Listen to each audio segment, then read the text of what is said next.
pull the trailer forward from where we had it parked right alongside the container. That was about the easiest loading of pigs we've ever had. And Allison was a little nervous because previous times we've had panels set up like that, and the pigs tried to go right through them. But I had to remind her that these pigs have spent the past few months living in a fenced-in world with those panels, not just hot wires, so they actually had more experience with those, and they didn't fight them at all. There were a couple that were reluctant to get out of the pen, and one that we would have had them all caught like within a couple minutes, but one was outside and did not really want to go in, so that took a few minutes. So thankfully our neighbor Hannah came over, mostly to cuddle calves, but to definitely and much appreciatively help load those pigs, because man, that's a weight off our mind, not having to deal with them. Just gonna park up here.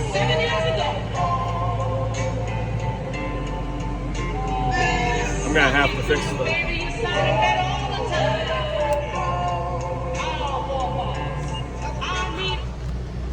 anyway, yeah, I still gotta fix the trailer lights. Don't know what it's gonna entail to do that, but gonna tackle that next. Next I gotta get I gotta get the pen set back up and bring Nutmeg up from below, because we put Althea's a calf. We put Astrid and Joy in with the herd this morning, and things seem to be going good that way as far as that goes. Hopefully the pigs stay in the trailer. They're sure beating the heck out of it right now. Calf wrangling. It's a little large for her.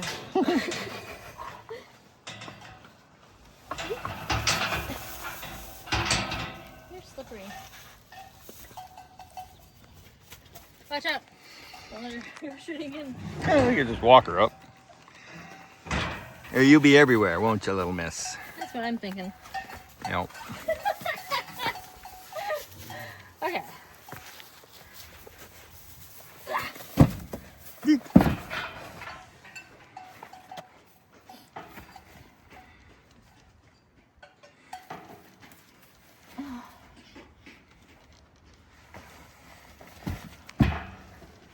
Those things they really need a direction arrow.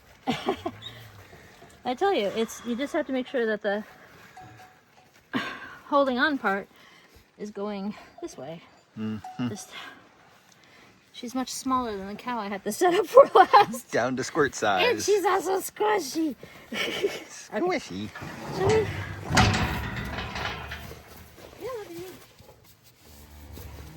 Careful, she's gonna do the Jersey flop as soon as you get her in there. Yeah.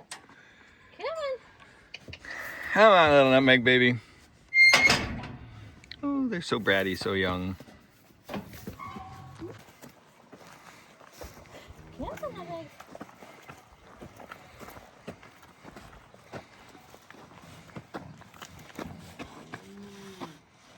Was that her? No, oh, that's Astrid. Astrid. Where are you taking my baby? Oh, baby. Come on, let's go find everybody else.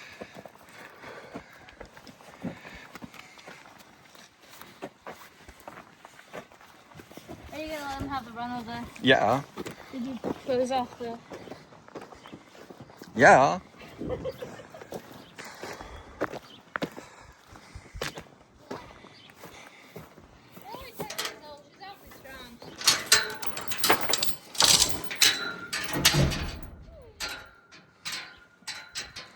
Come on, you little twerp. Careful. She really... It's like, I won't come, I won't come. Another one. Come on, little moo. In you get, baby cakes.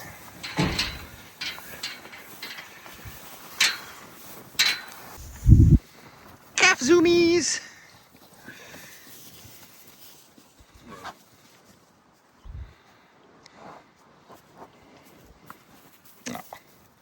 covered in poop.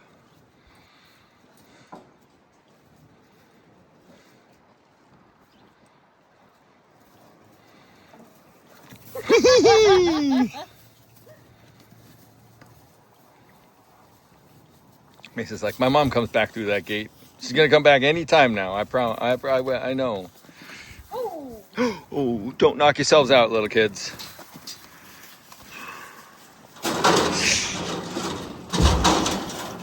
Oh, is she stuck? No. Why? Why did you do that, silly?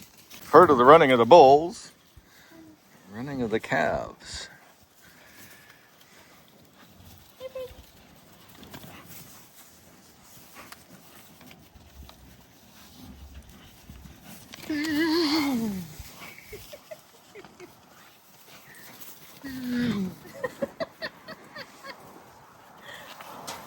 Oh, she faked me out.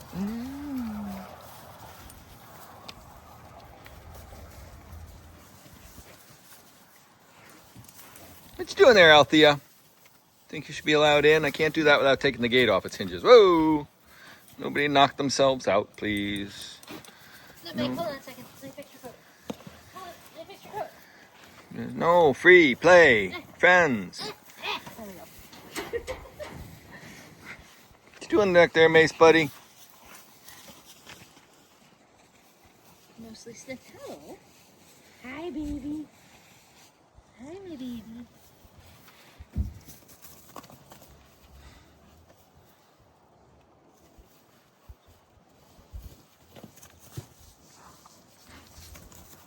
Ah. You don't say. I don't like this. Give a calf a bucket, it will drink. If you're lucky.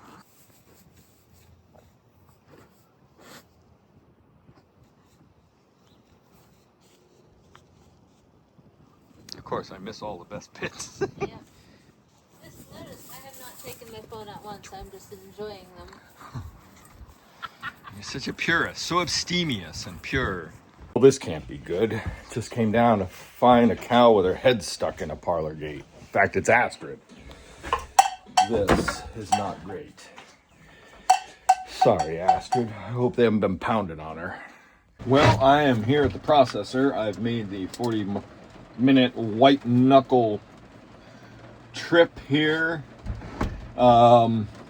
Complicated by the fact that the day is cold and rainy. It is about 42 degrees out and pouring down, and this tractor does not like the cab fogs up something fierce. Does not like this weather. And so I'm had trouble adjusting the flow of air across the windscreen while I was driving. So I'm going to adjust that now. They are, just get everything to blow up. Some of these vents are freaked up. I don't understand why. Yeah, I don't quite know. These blower vents are weird. Anyway, so I did make it. I had to drive here with the air conditioner on to keep the windows from fogging up. So I'm cold. I was not thinking about that. I'm glad I put at least this coat on. I wasn't going to. Dirty as it is. So we're taking the 6 pigs. That's the end of our pig adventure for the moment. Just done with them. This batch has been so destructive. Everything I've built for them, all the feeders, all the watering systems, they just destroy. And I've raised pigs for 35 years. We've had pigs on the farm for 10 years. And it's just this group. I mean, we've raised hundreds of pigs on the farm over the years. And for whatever reason, this group is not great. Anyway, we're saying goodbye to them today, and hopefully, I'm a little early at the processor, but I like to get here. I like to get here as early as I can, within reason. I've got about a half-hour wait. Usually, the inspector shows up, and then the guy will let opens up to let the holding pens open. And we'll get the pigs out of here. I have no idea how these pigs are going to get out of the trailer. I'm hoping they just shoot out and right into the holding pens and I don't have to fight them. I am worried about having to fight them because I didn't bring a sorting board and I can't remember if they have a sorting panel here. I think they do. And then it's back to the farm and milk. Allison, it's Thursday. We don't usually bring livestock to the processor on Thursday. Because normally I get up, I milk first thing. Allison's getting ready to go on deliveries, trying to get out at a timely fashion so she can get back in a timely fashion. It's not too late when she returns from Portland. But today everything's gonna be a couple hours late because it's gonna take it's not quite 7:30. At this place opens at 8, so I know at least there'll be somebody here by 8 to let me in. And let the pigs in, but I gotta wait until then, and then still got 40-minute trip back. So unless Allison may have rejigged her schedule to start milking, I know she was working with the calves, trying to make sure we had to put the coats back on. The rain started up again this morning, and it just too cold and too wet today. This fluctuating weather pattern is really insane. Hot, then too cold, then hot, then too cold, and then a lot of rain. And we were getting a couple inches, maybe up to 4 inches of rain. I'm not exactly sure. Predictions keep bouncing around all over the place, which is great for the severe drought we're in. I think we went from severe down to extreme for the moment. But the report was we needed at least 8 inches to catch up to be at the moderate drought status. I'm not sure how much it takes to get us fully out of drought, and then it has to continue raining in a timely fashion and not these big heavy soakers. So I'm really nervous about this summer. I am preparing for it to be droughty again this summer, and that's not great. We struggle in droughts, and depends on how extreme it is, because the pasture just keeps getting set back. It's so slow to regrow this year because it was so hammered and dry last year from the drought. I mean, it did not grow at all, and then I had to graze what did grow to clean it off. So yeah, it's anyway, I'm gonna hang out here and wait for someone to show up. Oh yeah, right, and the a couple fuses on the tractor seem to have blown. So I don't know what that's about. I know that there's a short in the wiring harness of the trailer, and I really just need to redo all of the wiring on this trailer, but by rights I should not be driving this trailer. It needs so much work that it's not feasible to really repair right. So thankfully I don't have to go very far with it. And it's good enough for that. I got the lights working enough to get here and back today, but got to come up with a different trailer soon, because a newer one. This one's 25, 30 years old. It's old, and gonna need fixed. Gonna need replaced. I think it's. I was looking under there while I was doing the wiring, and the framing and struts are pretty heavily corroded. So I don't know. Anyway. All right, that's the pigs dropped off. They went out of the trailer just fine, but it's pouring rain, and there was a big puddle of water right in front of the entryway to the holding pens, and they did not want to go past that water. They all stopped for a big long drink, even though they've had plenty of water. But anyway, they're there and they're gone, and now I gotta get home. Here comes a fucking semi in my way. Shit.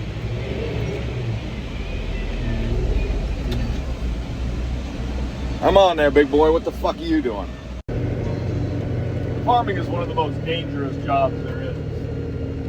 And it certainly doesn't make things any easier when we got to drive our tractors on the road. And the general public just doesn't get it. We are so disconnected from our food system that the two people and the assholes who just flipped me off and honked their horns when they were passing me illegally just don't get it. Their 5 minutes inconvenience got them all hot and bothered and angry at me. But I bet you they like bacon. I bet you they eat sausages and pork chops, grilled brats. And fuck them if they want to flip me off. I mean, Jesus Christ, I'm just out here doing my fucking job the best I can. And it doesn't really affect me. It just pisses me off that nobody gets it.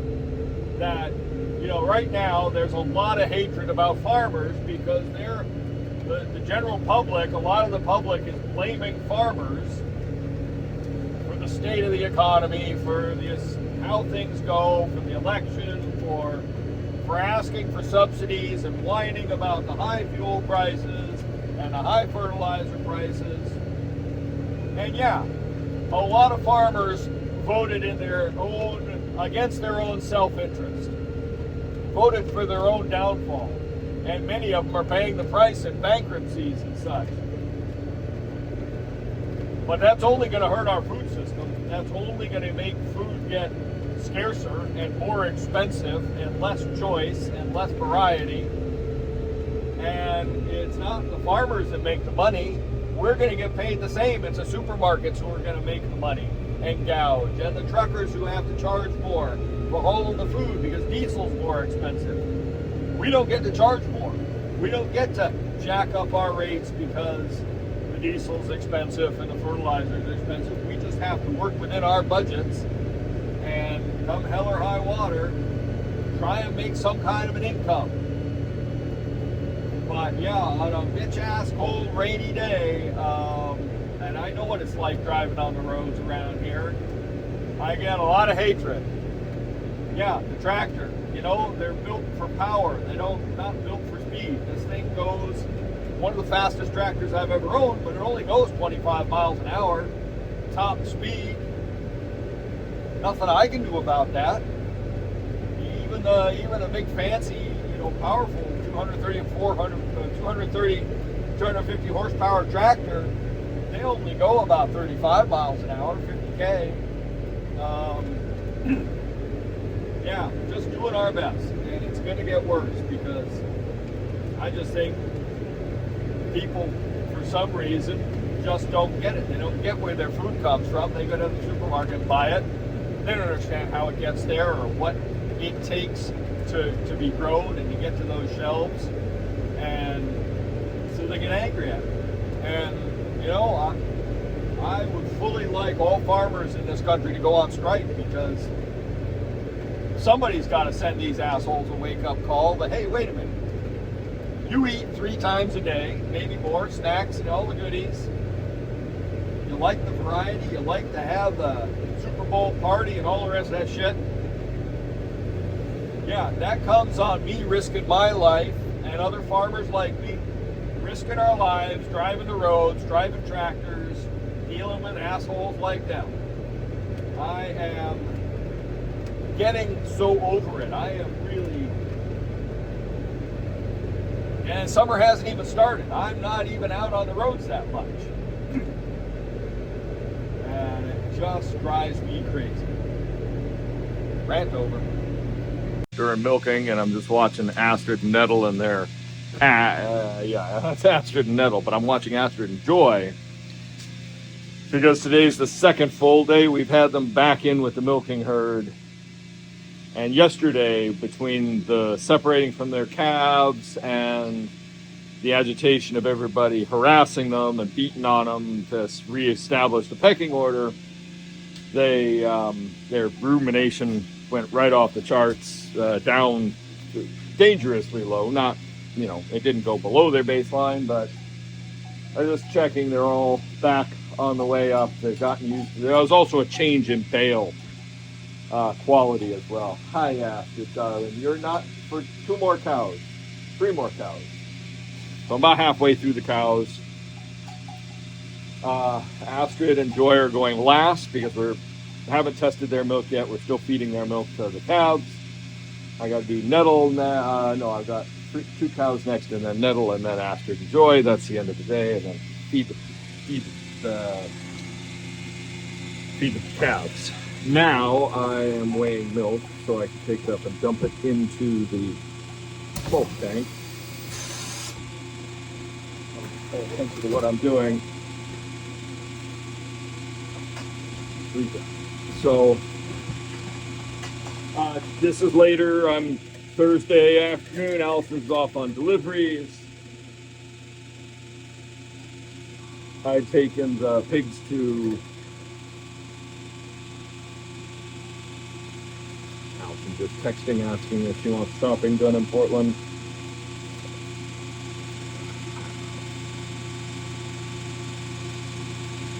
We record the milk weights every day, twice a day. Allows us to know how much the cows are producing, if there's change in diet, lots of things kept in booklet, weight on the scale. So yeah, I dropped the pigs off this morning. And I have to say I've been a little bit verklempt about the whole thing because it is the last in an era. We've had pigs here pretty much continually for, well, we've had pigs for more than 10 years. Here for 10 or so years. And now we have no pigs. They were from a line. Now these were the Tamworths that went wrong, but our original line of pigs was pretty amazing. And I'd still have some of those if they were still around. But anyway, so happy that they're gone, happy that they loaded easily, happy that my trip to the processor went mostly good today. It's been a little bit of a weird day since I got back, I gotta say that. The only problem with dropping the pigs off was when I was unloading them, they stopped to drink and wouldn't go past the puddle, the trough that had formed in the odd concrete step with the water pouring off the roof right there. And so I was a little nervous that they were going to make a bolt for it, but they were inquisitive and went right into the holding pens, which is awesome. They're gone. I don't have to worry about pigs anymore. That expense is coming off of our sheet. We can get some money from them finally. And we'll concentrate more on cows and maybe improving things, not taking care of pigs, improving pastures, fixing fences and things like that. But then Allison met me when I got back. She had started getting set up to milk. I got back 8:45, and it was getting late. We had to have a business meeting because she had to tell me that we didn't get the grant for the manure spreader and the field aerator. And that is really upset me. I thought we were a shoe-in for it. I thought we fit all the right things for the grant, all the right qualifications and needs and everything to get this localish statewide soil health improvement grant for equipment and other things. I don't understand. I know a couple other people who've gotten that grant and gotten equipment with it, and I just we don't have much luck getting grants. We get the small ones, but when it's important, when it's for the field equipment, I just can't, and they're such prices that we can't just afford to buy them. And we unfortunately, the problem this year is we need 3 pieces of equipment. Need to spread the manure. I have dangerously too much manure on here. It's going to become a real problem because they generate more, and I got to spread it. The fields absolutely have to have the fertility because I didn't buy urea. I don't want to buy urea or chemical fertilizer. I'm going to spread what I have to help boost the grass growth when the conditions are right. But I need to have manure spread, so we've got to find a way to spread manure. Now that's okay. That I might be able to rent one. I don't know. We might be able to swing a loan on that. One piece of equipment would be fine. But last year, because we were buying the farm, we didn't buy the hay rake that we needed. Prices on new ones have gone up thanks to tariffs and other things, other conditions, and diesel prices. Everything's getting more expensive. I can't find. There's 4 kinds of hay rake. Well, I shouldn't be having this discussion right now. I should be milking cows. But there are 4 basic manufacturers of hay rakes that would work for our conditions. And our conditions are sloped and hilly fields, stony, undulating territory, and small fields. So that means I'm limited, and also I have to get a rotary rake, which is the most expensive kind of rake, because I'm doing silage, and because I want to be efficient and use diesel wisely, use equipment wisely. The little hay bob that we've been doing has been wasting grass because it's so inefficient, and it requires 4 times the amount of trips around a field to get the same amount of grass raked up. The side delivery rake that we used to have was older and small. It was only 9 foot wide, and so it was only gathering 2 of the swaths that the mower makes, and that didn't make a big enough swath for the baler to bale efficiently. So I was having to do a lot of extra work to get good bales, which I was making happen, but it has caused problems. But also, the problem with the side delivery rake is it sweeps the hay forward, it twists and coils it, and creates big bunches. Now, not only does that cause problems in hay, but because I'm baling wetter grass for silage, it makes it a lot worse. And the baler plugs multiple times a season is very hard to clean out and costs me time and effort. And yeah, it's just a pain.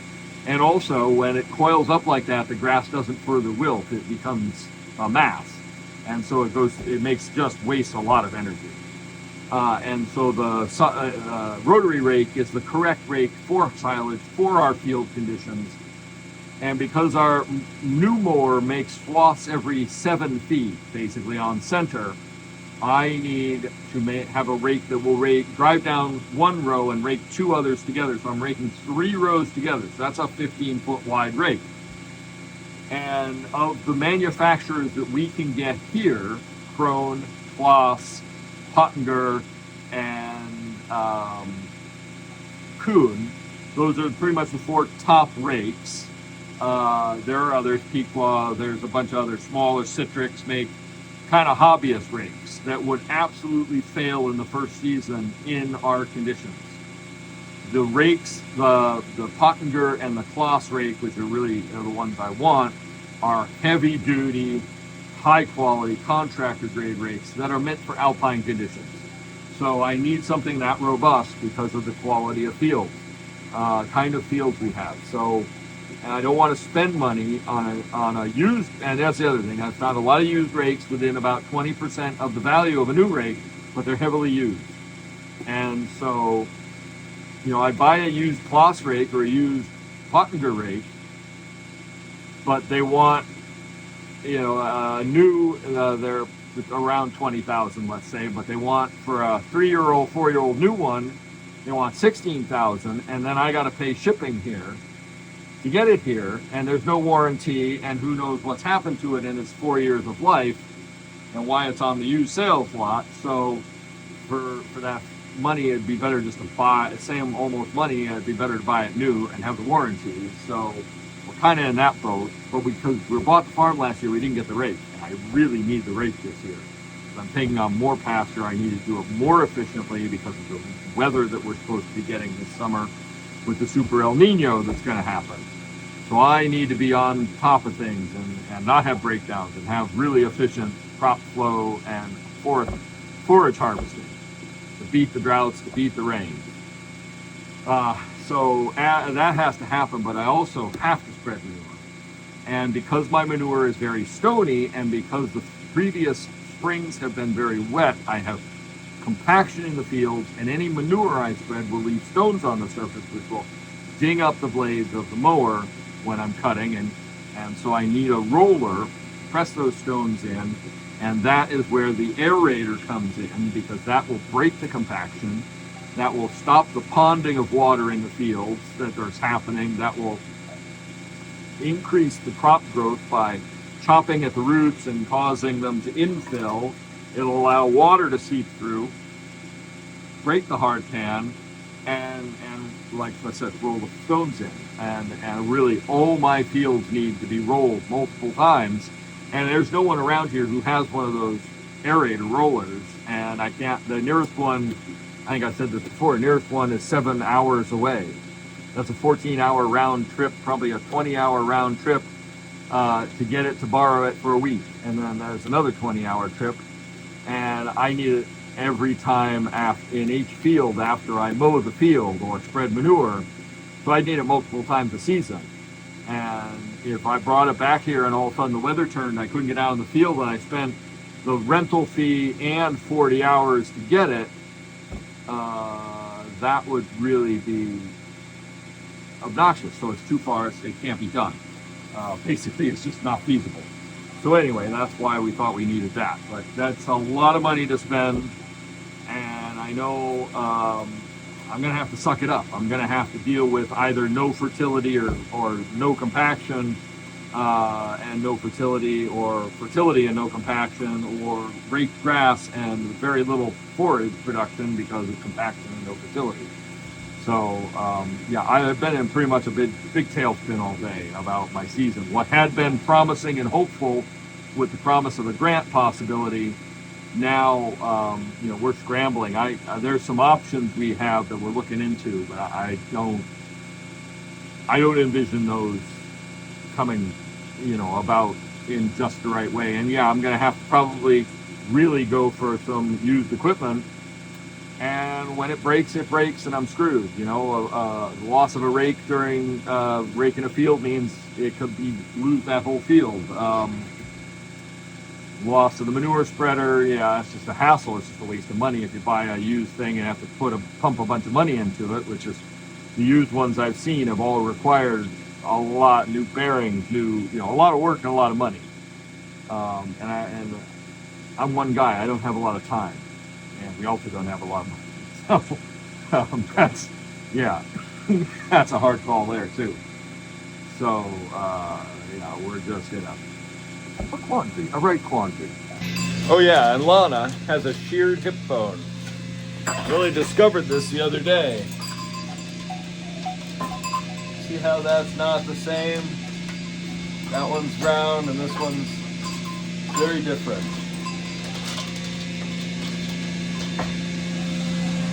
For example, here's Lottie.